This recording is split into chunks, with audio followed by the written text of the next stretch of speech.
પાટીદારના સામેના જે કેસ છે તે પાછા ખેંચવાના મામલે આ સમાચાર મળી રહ્યા છે। પાટીદાર આગેવાન હાર્દિક પટેલનું નિવેદન સામે આવ્યું છે।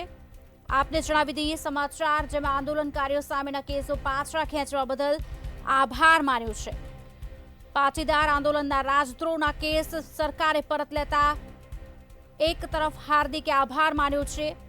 લાલજી પટેલે કહ્યું છે કે તમામ કેસ પાછા ખેંચવામાં આવ્યા છે, ત્યારે બીજી તરફ કગથરાના ચાબખા પણ સામે આવ્યા છે। કલોલ, મહેસાણા, સુરત, અમદાવાદમાં થયેલા જે કેસ છે તે પાછા ખેંચવામાં આવ્યા છે। પાટીદાર અનામત આંદોલન થયેલા રાજદ્રોહ સહિતના જે કેસ છે તે રાજ્ય સરકારે પરત લીધા છે। હાજરી આપી છે અને આજે ખૂબ સારો દિવસ એ પણ છે કે માનનીય ભૂપેન્દ્રભાઈની સરકારે જે આંદોલન દરમિયાન રાજદ્રોહ સહિતના જે કેસો હતા એવા 14 કેસો પાછા ખેંચવાનો હાલ નિર્ણય કર્યો છે।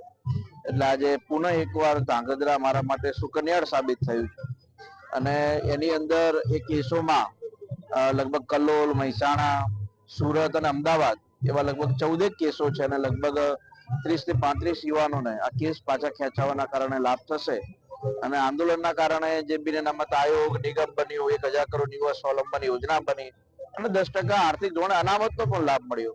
એટલે હું માન્ય રાજ્ય સરકારનો અને કેન્દ્ર સરકારનો વિશેષ આભાર પણ વ્યક્ત કરું છું।